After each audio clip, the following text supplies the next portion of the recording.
Yo, what is going on, y'all? I'm Cavell Anderson, and we are back with the third video in this little video series. This is going to be the last one. We're going to watch the last of this interview here, and this is going to be the COO talking about some things going on when it comes to Veve. Now, if you didn't see the last two episodes, we had Pokemon, some news on Pokemon and how licensing worked with Al Khan. And we also talked about the potential of a fighting game, like of a fighting augmented reality happening because of the controls they're going to be introducing when it comes to Batman that he's already confirmed. So that was the previous two videos. Make sure you check those out if you haven't seen those. But yeah, let's jump into it, see what's happened. Be sure to drop that thumbs up, subscribe to the channel, and turn on notifications so you stay updated with everything going on Ecomi. And yeah, let's jump into it. I'll put you in touch with Robbie, because I've sent so many people their way, because it's exactly what everyone needs at the moment, and the race is on. It's whether or not like Metamask and these other protocols are integrating one click, so you can change from being on Ethereum to Polkadot or Cosmos or Binance Chain in your Metamask. And I even think Metamask is a pretty poor user experience still. So there's another little project I'm working with trying to create a better wallet, because all these things are still up for the taking, I think, in terms of market share. But obviously you guys have really taken that away, abstracted that for people with your app, with GoChain at the moment. Because the kids that I've seen and heard play it just are loving it. So it's obviously not costing $200 a transaction and taking a minute to process or anything like that. Exactly, thankfully, yeah. And as we've always been transparent about from the beginning, I think it's even in our white paper that we did start off as a hybrid type solution, because we couldn't run the risk of potentially having these millions of Batman fans come in and then have the system fall over because of some infrastructure scalability issue. Like, the risk for us was just too big. Yeah. But that has changed now, and now it is possible for us to really go full, more fully into the blockchain side. And one of the other reasons that we are looking at this now is because one of the other sort of questions that we get is are our NFTs interoperable, or are we NFTs? And 100% we are NFTs. We're a blockchain project, we mint NFTs, but where the restriction comes is from the licensors.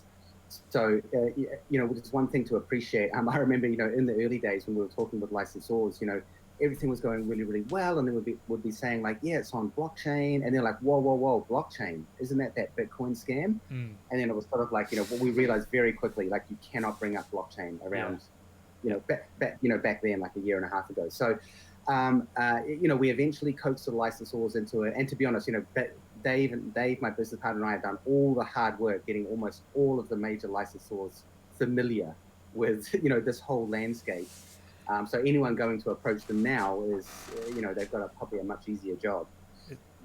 So a lot of them were very cautious around blockchain for that reason. And also, these companies are intellectual property. It's what they sell, it's what they do. And when you start talking about having a new type of asset that can be moved out of a platform, that can be floated around in the internet, and who knows what happens with it, they were very cautious about that in the beginning. But in saying that, obviously, the past few weeks, all of them have been ringing up saying, hey, those NFTs that you've done for us, what else can we do? And I'm like, we don't need to do anything. We're already doing it all. So interoperability is 100%. Oh, so that's interesting. So basically what he's saying right here is, based on the results they've been seeing, some of the releases that's already been released, they're trying to get some more releases going and get everything going. But apparently they've already secured enough content to where they can keep releasing, and yeah, it's just going to work well. So it's interesting seeing them getting much more traction and this being made a lot easier. So it got easier when Al Khan joined, and now it's even easier now that people are seeing results.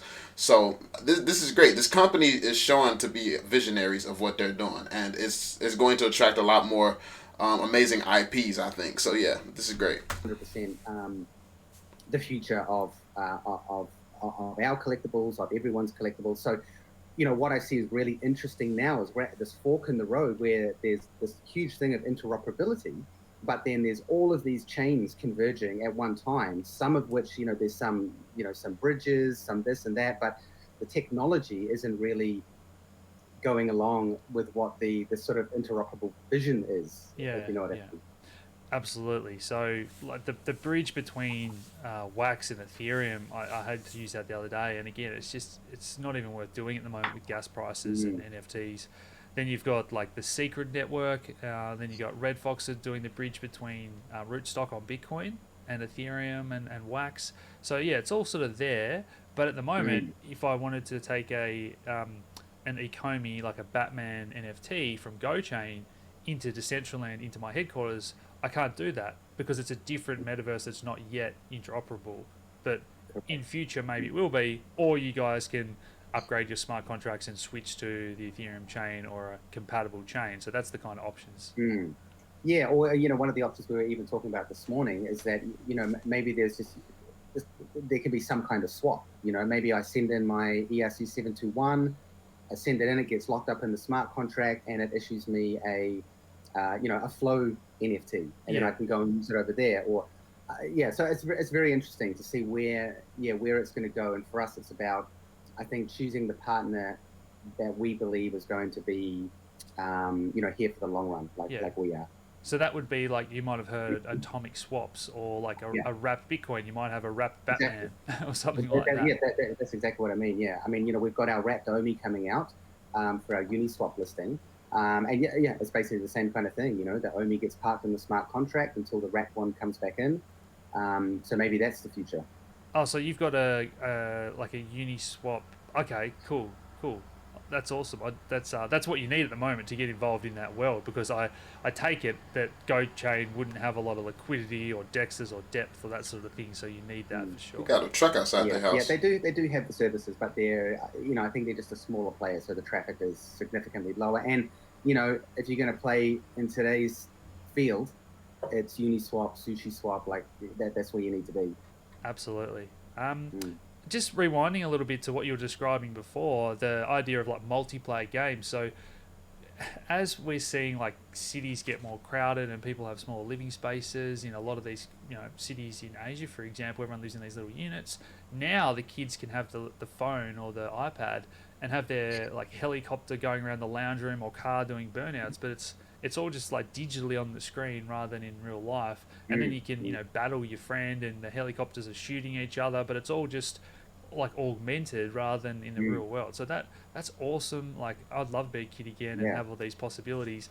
And parents are going to love this because there's no cleaning up all the toys afterwards. But I guess you can also argue that, well, I guess people say, oh, they don't get outside, but then the possibilities are even bigger once you're outside in the augmented world, aren't they? Yeah, exactly. And the other huge advantage of what we're doing is that the environmental cost of producing toys. I mean, we get hit up now by promotional companies that they say, like giant supermarket chains, they want to do a giveaway. But in this day and age, whenever they go to give away with a plastic toy or any kind of product, they get massive flack from environmentalists and just from the general community. So even at that level, there's a transition of people wanting to move into the digital space. So it's very promising for the future. Yeah, there's a little Aussie company, I think Zookaz. I'm not sure if you have heard of them, and they were doing something like augmented, like gift vouchers. And so you're walking through the mall and you'll see, $10 Starbucks card, come in here, and so all the shops all of a sudden they want to have the people to get the traffic to go into them. So there's like, are you guys thinking about in the future doing like the business applications or sports 100%. And other stuff? Yeah. So I mean, we have 6 main categories, which is pop culture, which is like your Batman, your Superman. We have sport, which is NFL, which some people know we've already signed. We've got gaming, like I mentioned, Monster Hunter is an example. We've got anime, film and television, vehicles. We announced the other week that we've got GM. We have some other sports car brands coming on very soon, which I'm also excited to announce. And B2B is also a very big part of what we do. So even with some of the licensors that we are working with now for future drops, we have a geo-targeting feature built into Veve where we can drive users to a particular location, whether that's a shop, and once they're in that shop and in that geolocation, they are able to, like, for example, the buy now button will become available in the app. So we can drive traffic to locations and make them engage in some way. So, even though we're completely in the digital world, the physical world is still going to exist, collectibles, all of that stuff. So we really want to make sure we kind of take part in it, in the sort of digital physical side of things.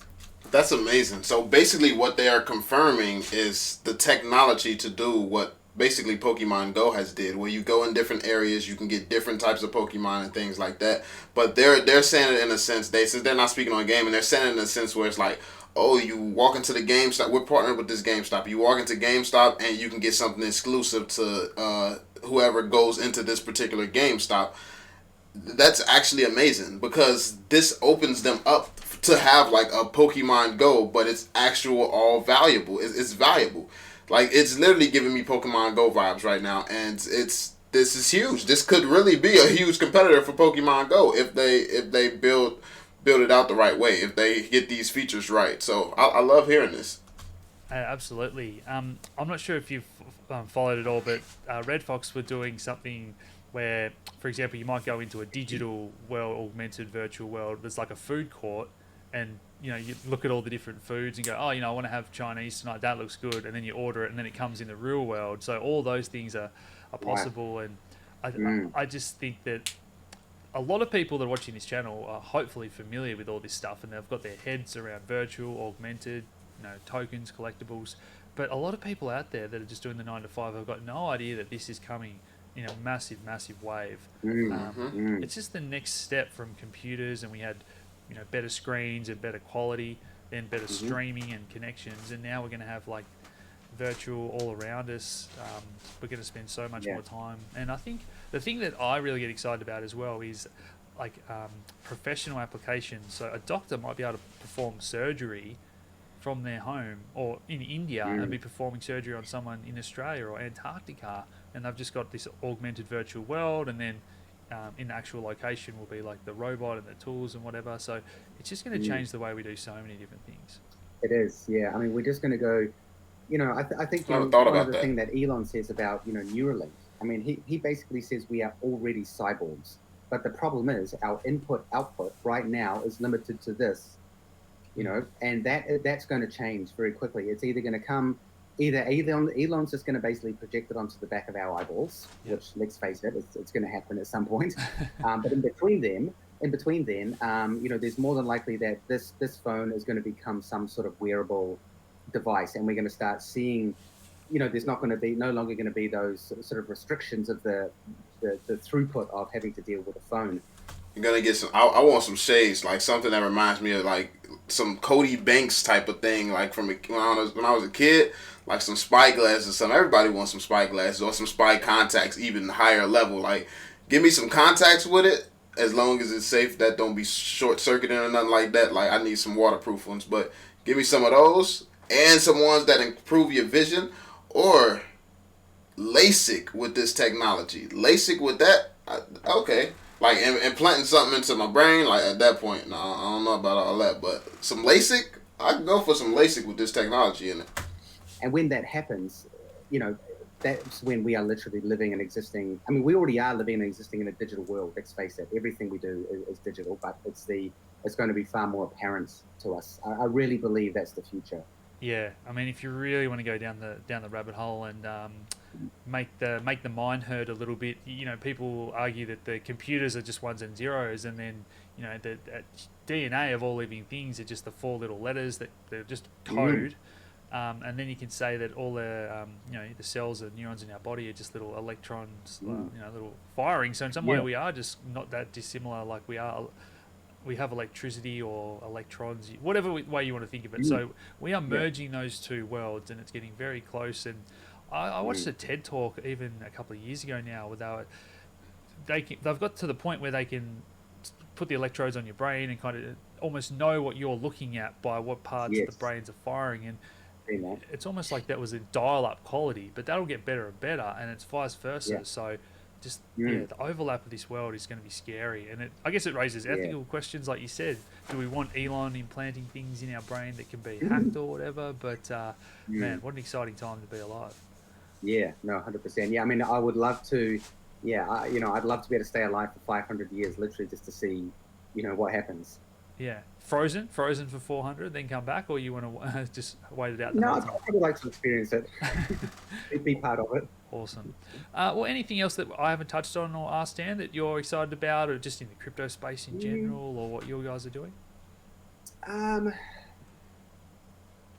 no, I think we've covered sort of the main things. I mean, for us, really, it's just about continuing to create an awesome experience, and then the all the technology behind it is there to support that.